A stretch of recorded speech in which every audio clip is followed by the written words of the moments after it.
Hello. तो अपन अब बात करते हैं ऑक्सीकरण अंक के अनुप्रयोग की। किसकी? ऑक्सीकरण अंक के अनुप्रयोग। देखो, ऑक्सीकरण अंक अपन ने ज्ञात करना सीख लिया। ऑक्सीकरण अंक के लिए अपन ने रेडॉक्स में आता है और रेडॉक्स अभिक्रियाओं के प्रकार भी सीख लिए, है ना। अपन ने देख लिए कि किस अवस्था में किस तत्व की ऑक्सीकरण अवस्था क्या होती है। अपन ने ये सब चीज़ देख लिए। अब अपन बात करते हैं ऑक्सीकरण अंक के अनुप्रयोग, मतलब ऑक्सीकरण अंक की सहायता से अपन क्या क्या चीज़ बता सकते हैं, इस चीज़ के बारे में अपन अब देखते हैं। तो पहला है अम्लीय तथा क्षारीय सामर्थ्य। अपन ऑक्सीकरण अंक से अम्लीय तथा क्षारीय सामर्थ्य कैसे बता सकते हैं, ये अपन चेक करते हैं। तो पहला क्या है, अम्लीय या क्षारीय सामर्थ्य। अब अपन अम्लीय या क्षारीय सामर्थ्य कैसे निकालते हैं इससे। तो देखो, अपन अम्लीय या क्षारीय सामर्थ्य किसकी बात करेंगे। अपन बात करते हैं कि जो सेंटर एटम होता है, सेंटर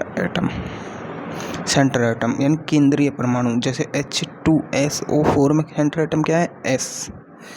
Na2CO3 में सेंटर एटम क्या है, C।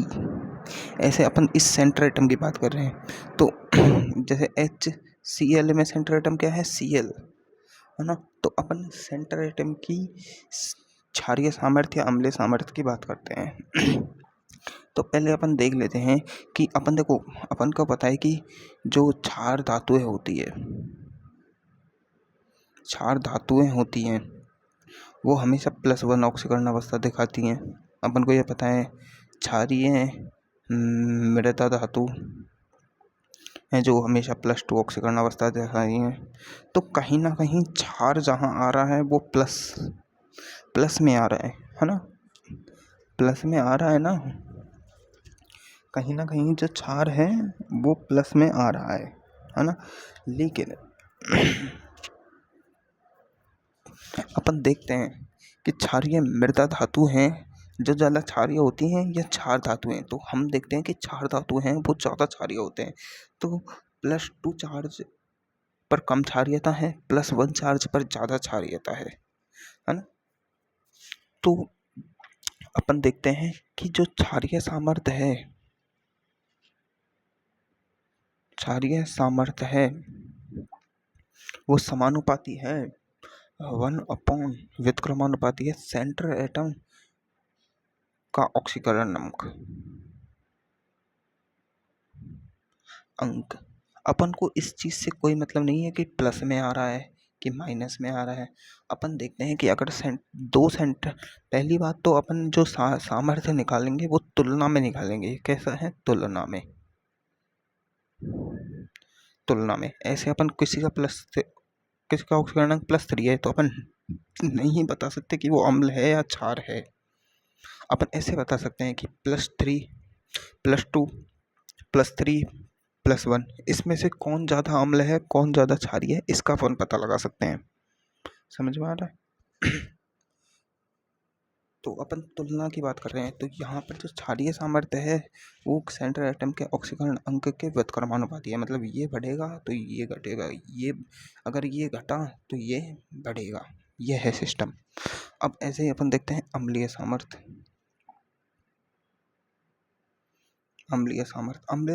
है सेंटर एटम की ऑक्सीकरण अंक के समानुपाती। अम्लीय सामर्थ्य है जो ऑक्सीकरण अंक के समानुपाती है। तो बस यही है कॉन्सेप्ट, और कुछ भी नहीं है। अपन किसी भी एग्जाम्पल का अम्लीय सामर्थ्य भी लिख सकते हैं और क्षारीय सामर्थ्य भी लिख सकते हैं, दोनों एक साथ। क्यों? और देखो, जो अपवाद हैं वो अपन को अलग से याद करने हैं, है ना। तो अब अपन बात करते हैं कि पहले देखो एग्जाम्पल ले रखा है। पहला है HNO2, फिर है HNO3। इन दोनों में से देखते हैं। अब देखो HNO3 में इनकी देखो ऑक्सीकरण स्टेज देखे जाए, इसका 3 दूनी का 6। अब इसको कैसे निकालते हैं ऑक्सीकरण अंक। अपन ऑक्सीकरणांक निकालना आता है ना, इसकी x मान लो, है ना। इसकी कितनी होती है हाइड्रोजन की +1, है ना। इसकी कितनी होती है -2, ऑक्सीजन की -2 होती है नॉर्मल स्थिति में, और इस 3 है तो -2 × 3, तो कितना आ जाएगा बराबर 0 कर दो।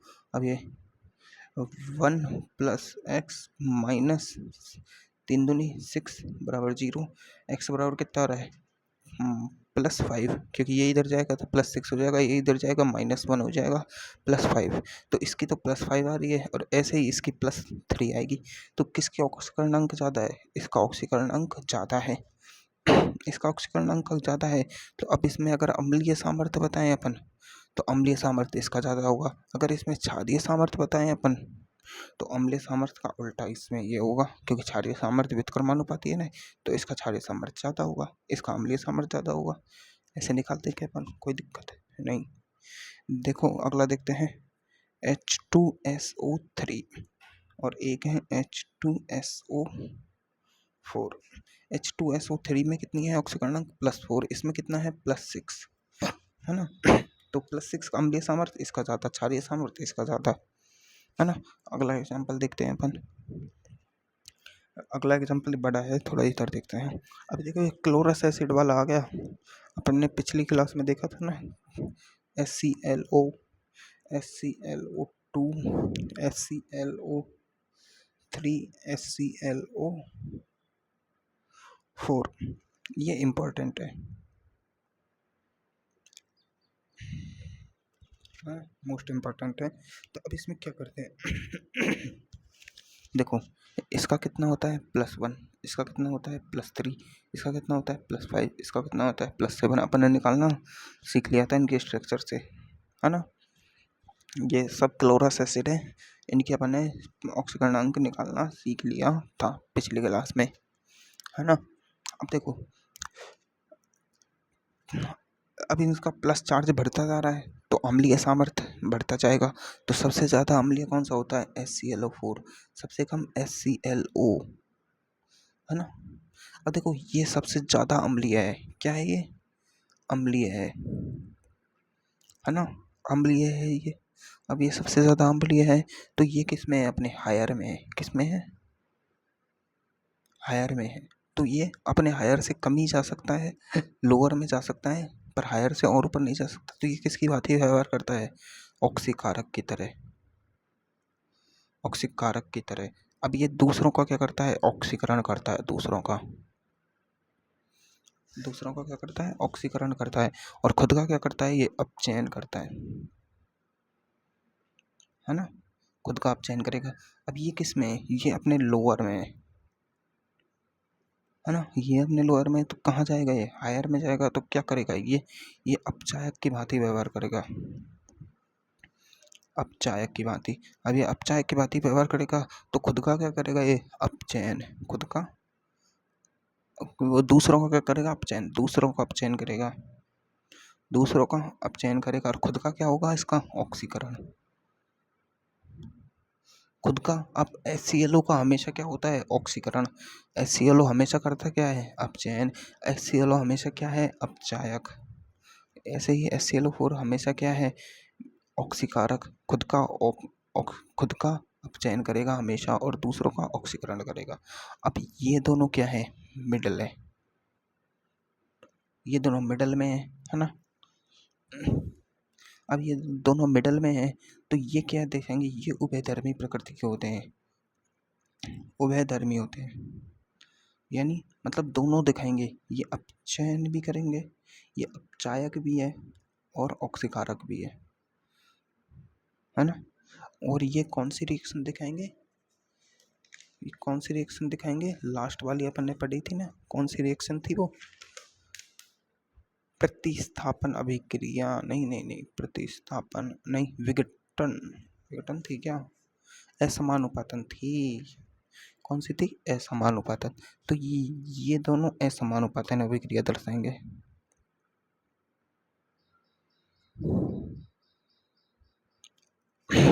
अब देखो HClO3 है, मैं कुछ एक्स्ट्रा जानकारी दे रहा हूँ पी ब्लॉक की। HClO3 है, ये किस किस में टूट सकता है? अगर ये टूटता है तो ये HClO बनाएगा प्लस HClO2 बनाएगा। सही बात है, बना सकता है ना टूट के। मतलब ये +5 में है, +1 में जा सकता है, +3 में भी जा सकता है, जा रहा है ना। 2 ऑक्सीकरण अवस्थाएं दिखा रहा है अलग अलग, है ना। ऐसे टूट सकता है, या फिर 2HClO3 मिलके आपस में HClO2 प्लस HClO4 में जा सकते हैं, +3, ये +5 है, ये +7 में। ऐसे टूट सकता है ना आराम से। तो ये असमानुपातन अभिक्रिया दर्शा रहा है ना, ये असमानुपातन अभिक्रिया दर्शा रहा है ना। तो ये ऐसे असमानुपातन अभिक्रिया दर्शा सकते हैं।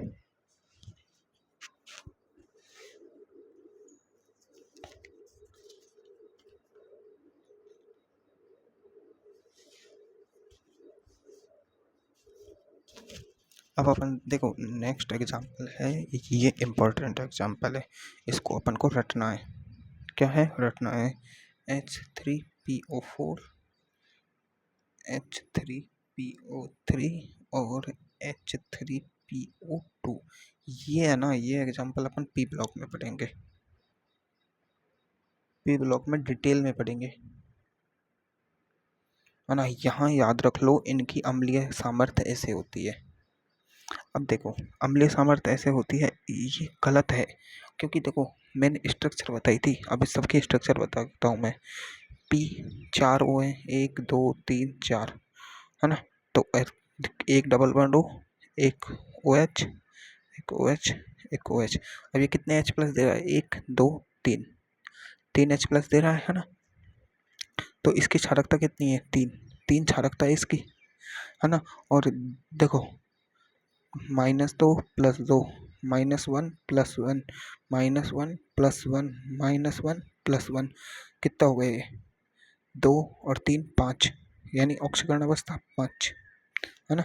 इसकी स्ट्रक्चर देखते हैं, P डबल बॉन्ड O, और कितने बचे? 2 1 2, एक H, एक यहाँ पर भी यहाँ पर भी एक H और एक PH बंद बचेगा, PH बंद बचेगा। तो ये कितना दिखा रहा है? 2 3 4, है ना। देखो ये कितना दिखाएगा? क्या है यार, 2 और 3 5, 2, क्या है ये? H3PO3,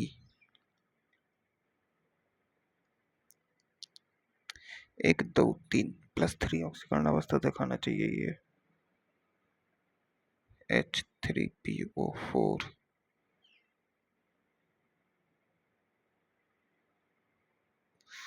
ये क्या है? गड़बड़ हो गई क्या मुझसे? कुछ देखने दो।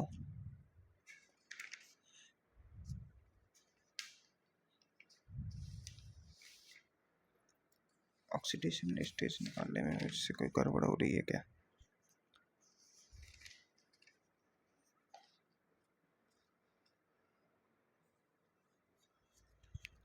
H3PO3 ये +1 ऑक्सीकरण अवस्था दर्शाएगा ये, पर इसकी तो +4 हो रही है।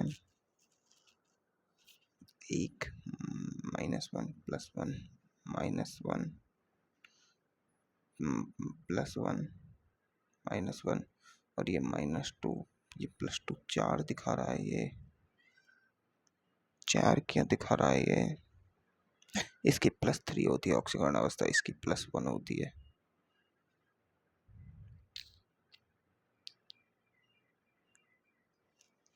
इसकी स्ट्रक्चर से पता चलेगा मेरे को।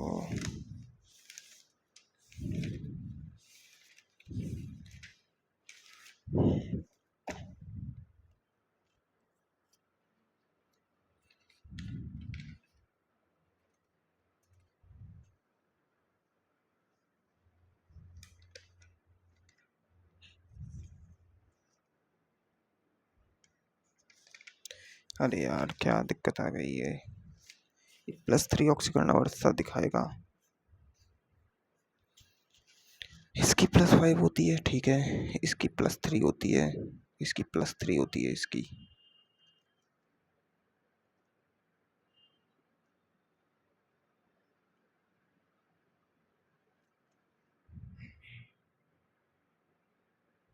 और इसकी +1 होती है P डबल बॉन्ड OH, है ना, H और H।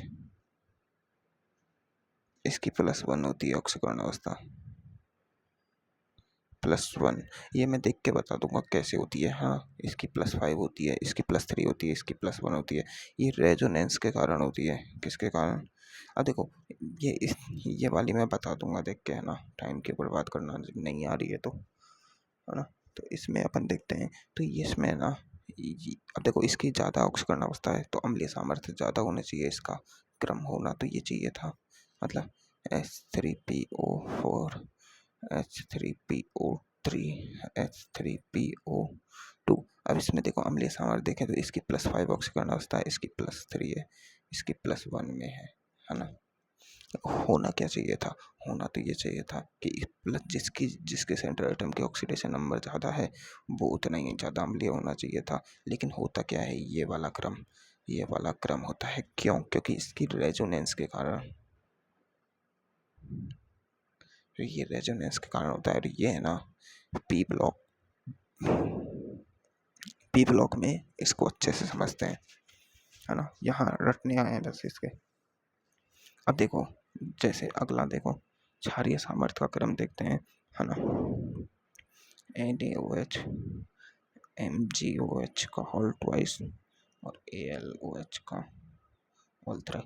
अब देखो इसकी +1, इसकी +2, इसकी +3। अब देखो इसके व्युत्क्रमानुपाती होगा तो क्षारीय सामर्थ्य इसका सबसे ज़्यादा, इसका सबसे ज़्यादा, तो सबसे ज़्यादा क्षारीय सामर्थ्य इसका होगा, फिर सबसे कम इसका होगा, है ना। ये अपन कर लेंगे, ये मैं बता दूंगा देख के बाद में, है ना। अब देखते हैं दूसरा। दूसरा क्या है? ऑक्सीकरण तथा अपचायक के तुल्यांक भार का निर्धारण, यानी ऑक्सीकारक व अपचायक के तुल्यांकी भार का निर्धारण। अब देखो तुल्यांकी भार का निर्धारण कैसे करते हैं अपन? E =m/, बैलेंस फैक्टर, ये अपन पढ़ चुके हैं, तुल्यांकी भार ये होता है।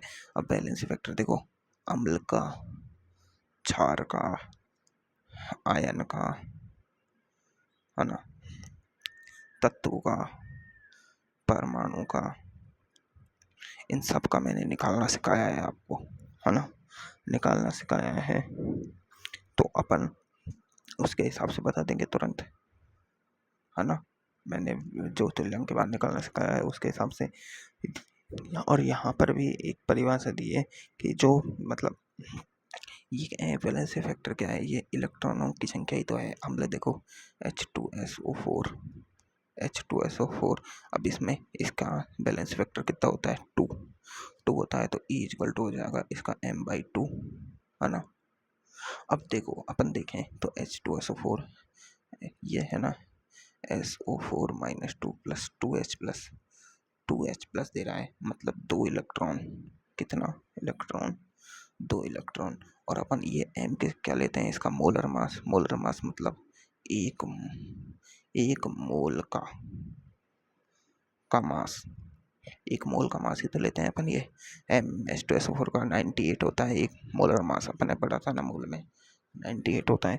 तो बैलेंसी फैक्टर क्या है? बैलेंसी फैक्टर क्या है, या फिर एन फैक्टर? एन फैक्टर क्या है? एन फैक्टर है प्रति मोल, यानी प्रति मोल, क्योंकि हम मोलर मास ले रहे हैं अपन, एक मोल का मास ही तो ले रहे हैं, एक मोल का मास ले रहे हैं तो प्रति मोल आएगा, प्रति मोल, है ना। पदार्थ, अब पदार्थ अपन के लिए यहाँ पर बैलेंस फैक्टर में क्या है? ऑक्सीकारक या अपचायक। तो पदार्थ क्या है? ऑक्सीकारक या अपचायक, है ना, ऑक्सीकारक या अपचायक। अब इसको इसके द्वारा, है ना, के द्वारा स्थानांतरित इलेक्ट्रॉन के मोल।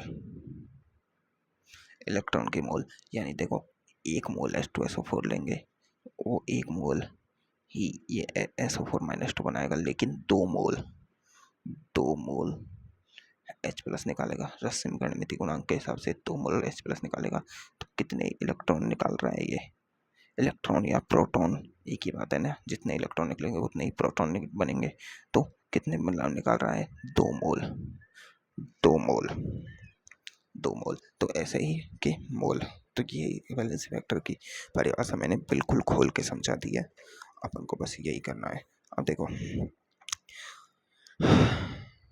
अपन को क्या करना है, अब वैलेंसी फैक्टर निकालना सीखना है अलग अलग अभिक्रियाओं के लिए, है ना। मैंने बता दिया कि ये क्या है, जो ऑक्सीकारक या अपचायक के द्वारा स्थानांतरित इलेक्ट्रॉन के मोल हैं प्रति मोल पदार्थ। यानी 1 मोल पदार्थ कितने इलेक्ट्रॉन स्थानांतरित कर रहा है?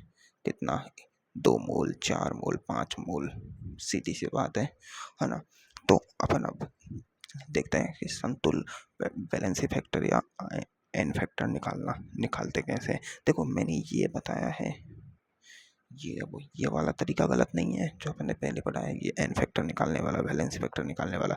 ये अब जो पढ़ेंगे अपन, वो रिएक्शन के लिए होगा कि रिएक्शन में कैसे निकाले वैलेंसी फैक्टर। या हम ये तो अपन ये किसके, अम्ल के लिए H2SO4 का निकाल दो, क्षार के लिए NaOH का निकाल दो, आयन क्या है Na+, NaCl में निकाल दो, Na+ में, है ना। तत्व क्या है Eg का बैलेंस फैक्टर कितना होगा, कार्बन का बैलेंस फैक्टर कितना होगा, परमाणु क्या है एटम, जैसे Ca एटम का निकाल लिया, कोई क्या भाई ऐसे ऐसे है। लेकिन अपन ने रिएक्शन का तो पढ़ा ही नहीं, तो रिएक्शन का अब पढ़ेंगे अपन, है ना।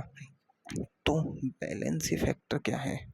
पहली बात तो यही है, अभिक्रिया में सम्मिलित इलेक्ट्रॉन की संख्या पर इसका आगे अभिक्रिया है उसमें सम्मिलित बनाना। सबसे पहले संतुलित रासायनिक अभिक्रियाओं का निकालना सीखेंगे। किसका? संतुलित का। कोई भी मतलब एन फैक्टर निकालना सीखते हैं अपन। अब रुको, मैं अगला पेज ले लेता हूँ।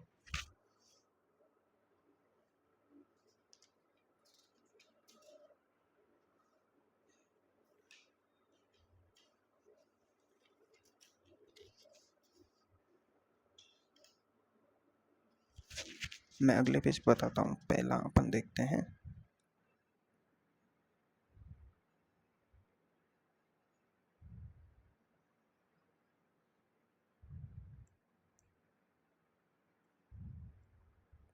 देखो, संतुलित रासायनिक अभिक्रिया के लिए वैलेंसी फैक्टर निकालना सीखते हैं अपन, है ना। तो देखो, पहले इसका फॉर्मूला है, ये है फॉर्मूला, अभिक्रिया में सम्मिलित इलेक्ट्रॉन की संख्या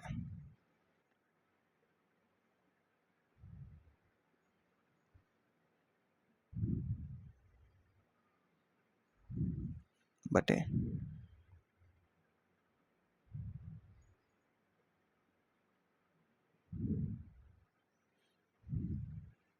ये फॉर्मूला है बटे रश्मि गणितीय गुणांक। अब देखो, इसमें पहला एग्जांपल लेते हैं, 2H++2 इलेक्ट्रॉन = H2। अब देखते हैं, अब देखो, इस अभिक्रिया में H+ का वैलेंसी फैक्टर निकालते हैं। इसका वैलेंसी फैक्टर कितना होगा? देखो, अभिक्रिया में सम्मिलित इलेक्ट्रॉन की संख्या, कितने इलेक्ट्रॉन? 2 इलेक्ट्रॉन बटे इसके रश्मि गणितीय गुणांक कितने हैं? 2। बैलेंस फैक्टर कितना हुआ? 1। इसका निकालते हैं। देखो, अभिक्रिया में सम्मिलित इलेक्ट्रॉन 2 बटे रश्मि गणितीय गुणांक, इसके रश्मि गुणांक 1, बैलेंस फैक्टर आ गया 2। कोई दिक्कत? इसका बैलेंस फैक्टर बनाया, इसका बैलेंस फैक्टर 2 आया, अलग अलग का निकाल दिया अपन ने, कोई दिक्कत नहीं। अगला देखते हैं, दूसरा एग्जांपल लेते हैं, 2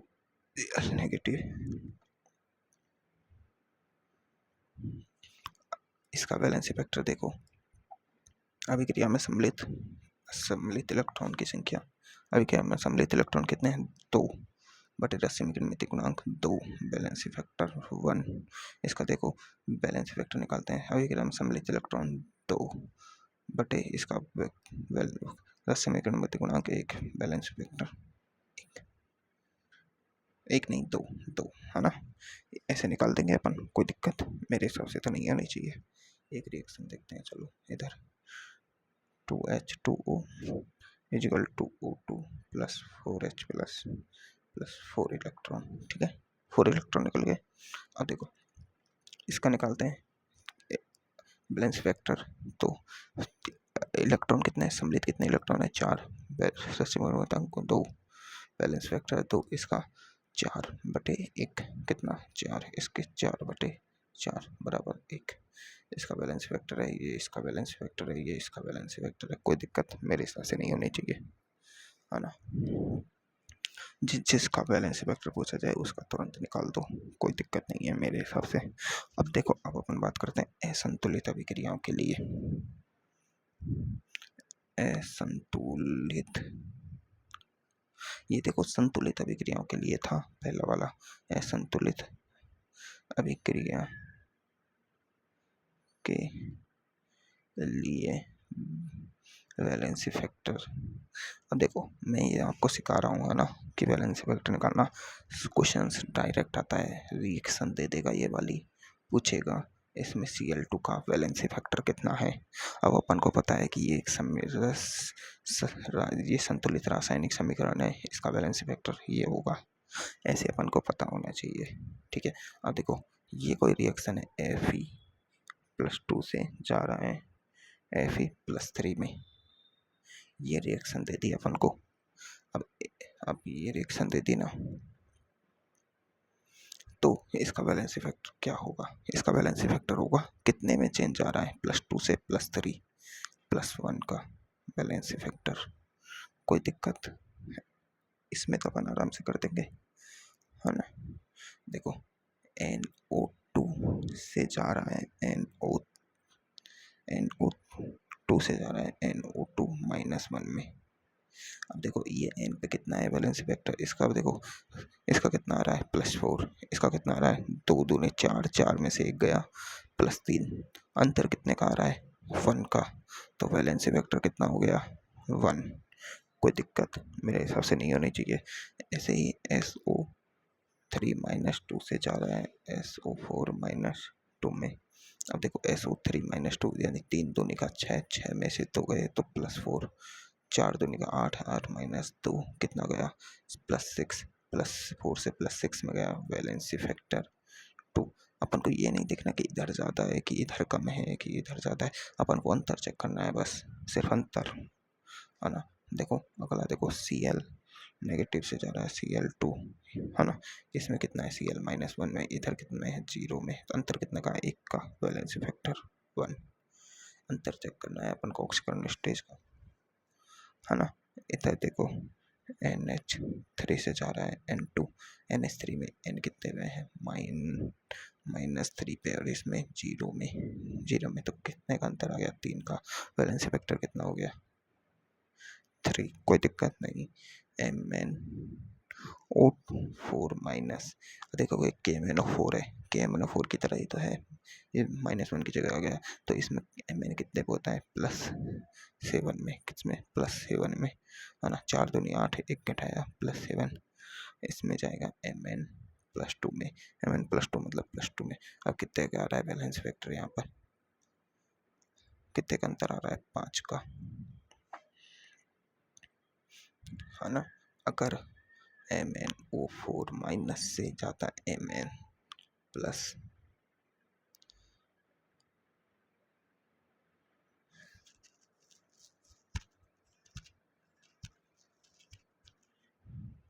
फोर में Mn+4 में जाता तो कितने का अंतर आता है, ये +7 में है, ये +4 में है, कितने का अंतर आया 3 का, तो बैलेंस फैक्टर 3 होता, समझ रहे हो,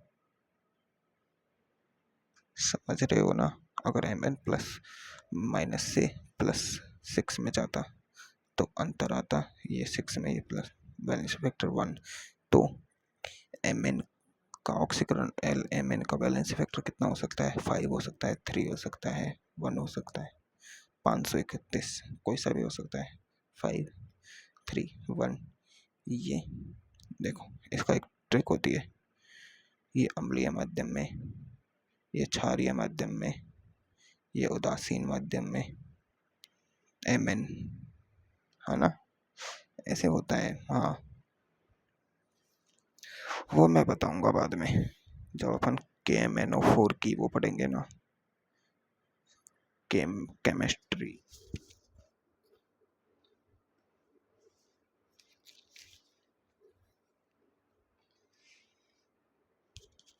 ये सब मैं बताऊंगा जब अपन पढ़ेंगे KMnO4 या K2Cr2O7 की केमिस्ट्री। मतलब ये अम्लीय, क्षारीय और उदासीन माध्यम में इनकी प्रकृति, इन माध्यमों में ये कैसा व्यवहार करते हैं, इसके बारे में इनकी जो केमिस्ट्री होती है उनमें बताऊंगा मैं। 531 बहुत इम्पोर्टेंट है ना, जब मैं बताऊंगा इसके लिए। ठीक है, सब तक के लिए वेट एंड वॉच। अब देखते हैं अपन अलग टाइप के केमिस्ट्री। अभी अपन ने देखा Cl नेगेटिव से जा रहा है Cl2 में, तो इसका -1 आया, इसका 0 आया, तो बैलेंस फैक्टर हो गया 1। ठीक है, अभी अपन ने पढ़ा। लेकिन अब अगर प्रोडक्ट अभिकारक है, वो अगर मल्टीप्लाई में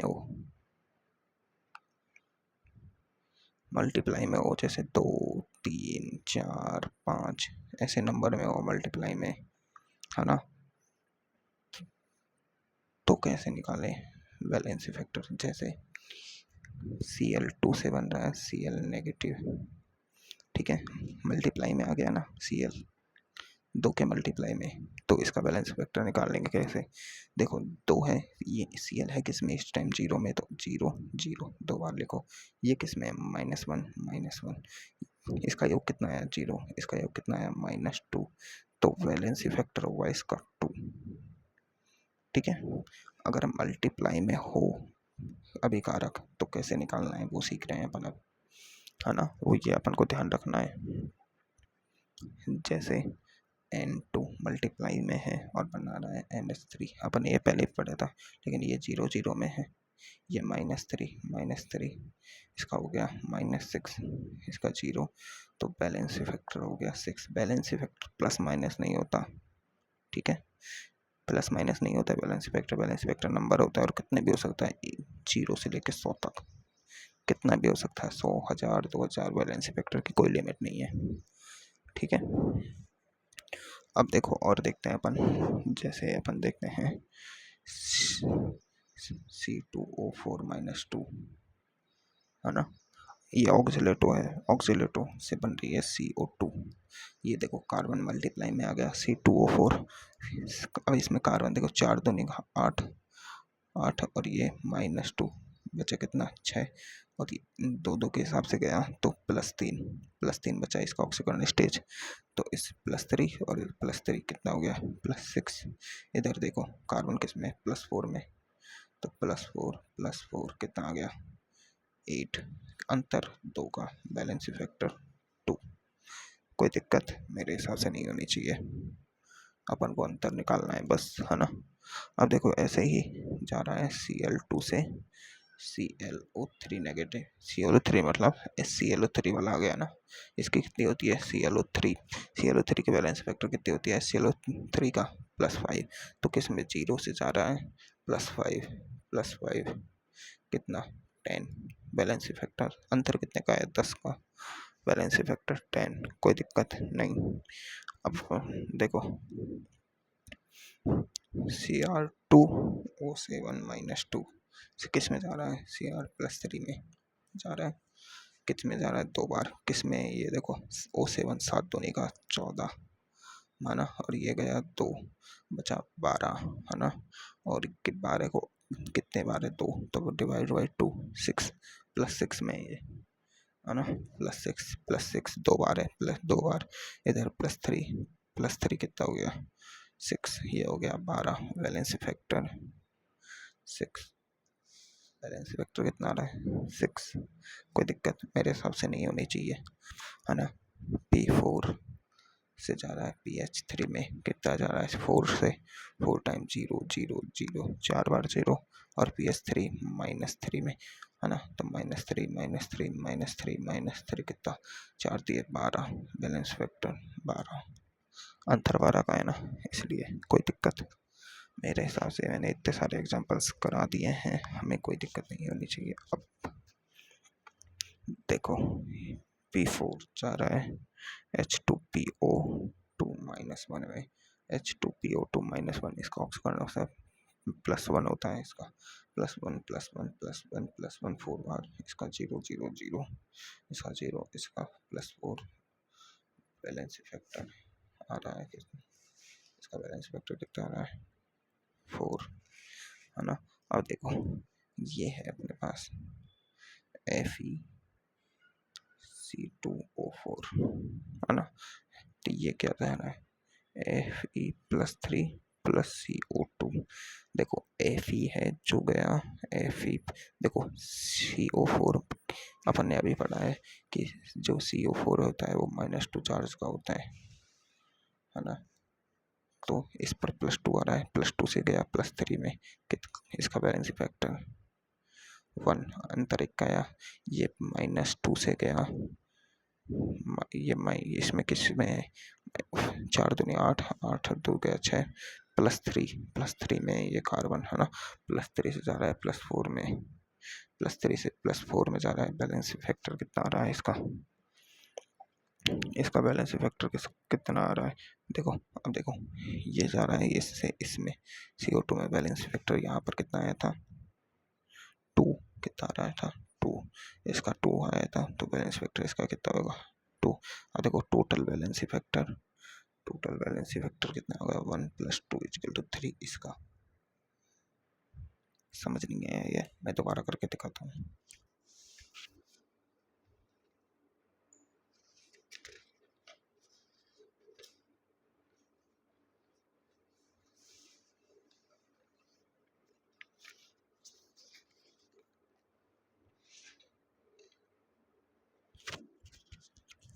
अपन को देखना है, मैंने ढंग से नहीं बताया, मैं दोबारा ढंग से बताता हूँ। अपने पास कंपाउंड है FeC2O4, ठीक है। ये बना रहा है Fe+3 +CO2, ठीक है। अब अपन को देखना है कि ये एक यौगिक है ना। ये किससे बना है, ये बना है Fe+2 C2O4 -2 से, ठीक है। अब Fe+2 जा रहा है, बना रहा है Fe+3, मतलब +2 से +3 ऑक्सीकरण अंक में वृद्धि हो रही है, तो इसका हो रहा है ऑक्सीकरण, ठीक है। ऑक्सीकरण हो रहा है ना, और इसका बैलेंस फैक्टर अपन निकाल सकते हैं, बैलेंस फैक्टर = 1, अंतर एक का है। अब देखो C2O4 -2 बना रहा है CO2, इसमें क्या है ये +3 ये +4 ये देखो +3 से जा रहा है +4 में, है ना। तो क्या हो रहा है ऑक्सीकरण,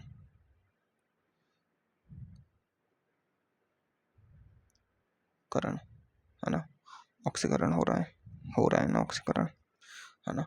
और इसका बैलेंस फैक्टर अपन निकाल लेंगे इस तरीका से, कितना आ रहा है +2, बैलेंस फैक्टर 2। अब देखो, अब इस कंपाउंड का बैलेंस फैक्टर लिखना है अपन को, तो इनका थोड़ी लिखना है, इनका थोड़ी पूछा है इसका है FeC2O4 का बैलेंस फैक्टर लिखना है ना। अब इसके जो ये यौगिक हैं Fe और C2O4, ये चेक किए अपन ने, इसका बैलेंस फैक्टर आ रहा है 1, इसका बैलेंस फैक्टर आ रहा है 2, लेकिन अपन ने देखा ये इसका क्या हुआ ऑक्सीकरण, इसका क्या हुआ ऑक्सीकरण, है ना। दोनों का ऑक्सीकरण हुआ है। अब देखो दोनों का ऑक्सीकरण हुआ है ना, तो अपन इन दोनों को जोड़ेंगे, इसका वैलेंसी वेक्टर के लिए दोनों को जोड़ेंगे 1 + 2 = 1। तो हमेशा याद रखना, ऐसी कोई रिएक्शन आए जिसमें कंपाउंड का वैलेंसी वेक्टर पूछे और अपन उसके जो कंपाउंड के जो घटक हैं उनके वैलेंसी वेक्टर निकाल लेते हैं। तो अगर दोनों का ऑक्सीडेशन हो, 2 हो चाहे 3 हो, उनका ऑक्सीडेशन हो, तो जोड़ना है अपन को वैलेंसी वेक्टर को। अगर रिडक्शन दोनों का चयन हो और इसका भी रिडक्शन हो तो भी जोड़ना है अपन को, है ना। लेकिन ऑक्सीडेशन हो एक का और एक का रिडक्शन हो जाए तो घटाना है अपन को, है ना। अगर अपन देखते हैं कि कोई रिएक्शन में ऑक्सीडेशन और रिडक्शन हो रहा है ना, और इसका भी वैलेंसी वेक्टर 2 आया, है ना, और इसका भी वैलेंसी वेक्टर 2 आया, तो फिर दोनों में से एक लेंगे अपन। एक ले लिया मतलब तो उसका यौगिक का वैलेंस वेक्टर 2 हो जाएगा। लेकिन एक का 2 आया, एक का 5 आया, तो घटाएंगे अपन, 5 - 2 3 आएगा वैलेंस वेक्टर, है ना, है ना। ठीक है,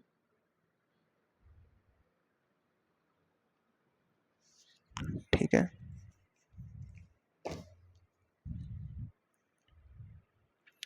अब देखो, अपन देखते हैं क्या होता है।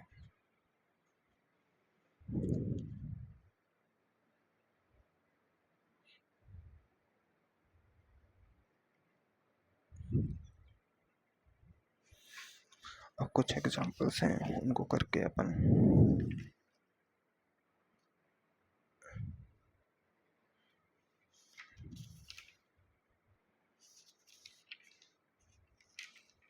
फिर आगे चलेंगे, है ना। देखते हैं एग्जांपल्स जो सर ने करा रखे हैं उनको देखते हैं अब अपन, है ना।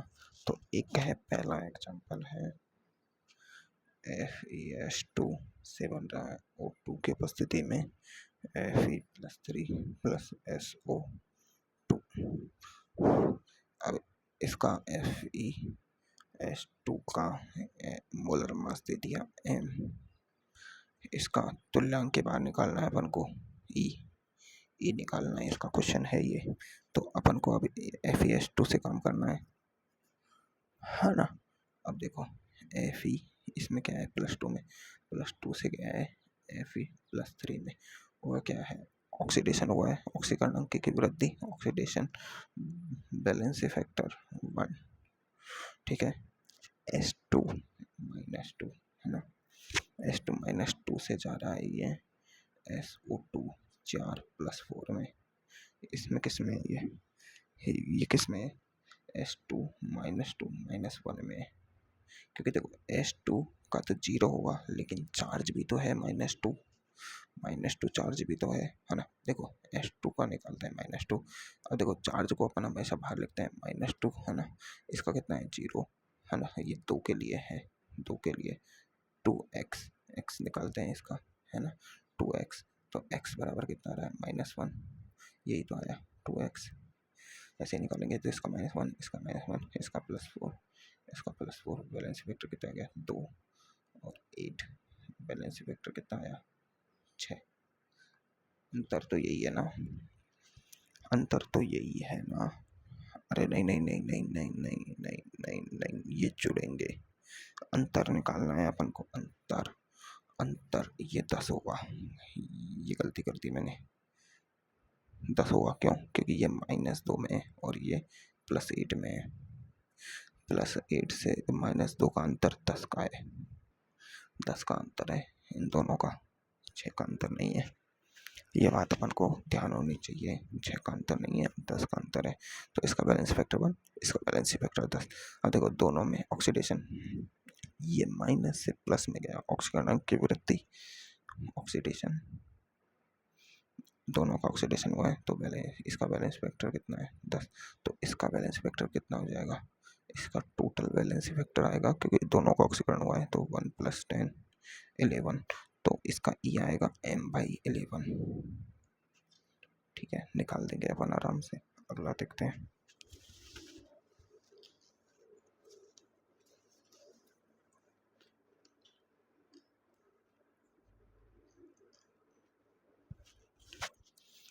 अगला देखते हैं NH4 का होल ट्वाइस Cr2O7 से बन रहा है N2 plus Cr2O3 plus H2। इसमें इसका जो इसका मोलर मास दिया है E और इसका E पूछा है, ये पूछा है तुल्यांक के बार। तो अब अपन इसमें देखते हैं, इसमें दो यौगिक हैं, एक तो अमोनिया है, एक Kr2O7 है ना। अमोनिया क्या है NH4 कितना है 2, किस पे है प्लस चार्ज पे, NH4 पर प्लस चार्ज होता है ना। अब ये बना रहा है N2। अब देखो NH4 किस में है प्लस चार्ज है ना, इसका NH4 का यहाँ निकाल लें NH4 प्लस, और देखो +1 तो बाहर रख दिया, इसका N का निकालना है x प्लस H का कितना होता है +4। तो ये x इजिकल टू ये +4 इधर गया तो -4, ये +1 ये -4 इजिकल टू -3 आ रहा है। तो ये -3 में अब 2 है मल्टीप्लाई में तो -3 है ना, इस ये 0 में है तो ये 0 है ना, तो इसका 0 आ जाएगा, इसका -6। तो बैलेंस फैक्टर कितना आ गया 6। अंतर समझ गए अपन, बैलेंस फैक्टर निकाल लिया। अब Cr2O7 -2 क्यों, क्योंकि ये +2 चार्ज लेके गया है तो इसमें -2 आएगा है ना। अब इसका निकालते हैं, इसका कितना होता है बैलेंस फैक्टर, अपन निकालते हैं, इसका होता है +6। यहाँ निकाल के देख लो Cr2O7 -2। अब देखो इसमें -2 को बाहर रख दो Cr2x, अब 7 दूनी का 14 माइनस में इसका -14 होगा है ना। अब -14 इधर गया तो -2 प्लस 14 तो ये बचा +12 और ये 2x है, ये गया +6 आ गया, इसका होता है +6 ये 12 और बना क्या रहा है Cr2O3। अब इसका निकालो कितना होता है, इसका होता है Cr2O3। फिर इसमें अपन देखो +12 हो गया इसका, और इसका कितना है इसका निकाल के देखते हैं अपन। तो ये -6 है, ये 2 है, इधर गया +3 आएगा, इसका +3 ये 6 बैलेंस फैक्टर कितना है, ये भी +6 में ये भी +12 में, तो कितना जगह अंतर कितना है 6, इसका बैलेंस फैक्टर 6, इसका बैलेंस फैक्टर देखिए ये +6 किस में जा रहा है +3 में, +6 से +3 रिडक्शन हुआ है। अब देखो मैंने क्या बोला था कि दोनों सेम हो, अगर दोनों सेम हो तो किसी एक का ले लो बैलेंस फैक्टर, इसका टोटल का कितना आ रहा है 6, सेम है ना, तो एक का लेना है अपन को, ठीक है। ऐसे अगले का देखते हैं अपन AS2S3 ASO4 -3 plus SO4 -2 oxygen की उपस्थिति में है ना। अब देखो इससे ये है, इसमें AS2 पे कितना चार्ज है +3, AS2 पे 2AS पर 2AS है, 2AS पर +3 चार्ज है, और बना क्या रहे हैं ASO4 -3, ये ऐसे टूटेगा ये वाला ASS3। अब देखो ये 2AS लिए हैं अपन ने, 3 ये लिए हैं, इस पर चार्ज इसका होगा +3, इस पर इसका +2, ये अलग ये अलग, ये अपन बचपन में सीखते थे वो है ना। तो ये दे दिया। अब देखो तो AS पे +3 यहाँ पर 4 दूनी का 8 -8, और ये इधर जाएगा तो प्लस के 8 हो जाएंगे, तो 5 +5 +5 क्या हुआ है ऑक्सीडेशन कितने का बैलेंस फैक्टर 6 10 बैलेंस फैक्टर 4 है ना, बैलेंस फैक्टर 4। और फिर इसमें देखो किसका 3S+2 चार्ज पे जा रहा है SO4 -2 है ना, SO4 -2। तो इसका कितना हो रहा है, इसका कितना हो रहा है okay। इसमें +2 इसका हो गया +6, इस पर कितना आता है +6 प्लस सिक्स है ना, और +6 इसका बैलेंस वेक्टर कितना हो रहा है, 6 18 18 और 6 12 का बैलेंस वेक्टर 12। इसमें सर ने 2 बार ही क्यों लिया है यार, यहाँ सर ने गलत कर दिया है ना, कॉफी में उन्होंने 2 बार लिया है जो कि गलत है, 3 बार लेना होगा यहाँ पर है ना, क्योंकि 3 ऐसे हैं अपने पास है ना। इसका 12 इसका 4, अब इन दोनों को जोड़ना पड़ेगा अपन को, 4 + 12 कितना हो जाएगा 16 बैलेंस वेक्टर है ना। मैंने गलत ले रखा है कि जाने सर नहीं। अब अपन असमानुपाती रिएक्शन के लिए बैलेंस फैक्टर, ये मैं तुमको कल बताऊंगा, इतना पढ़ लो वही काफ़ी है आज के लिए है ना। असमानुपाती रिएक्शन के लिए बैलेंस फैक्टर, फिर ऑक्सीडेंट तथा रिडक्टेंट का निर्धारण, ये तो मैं बता ही चुका हूँ।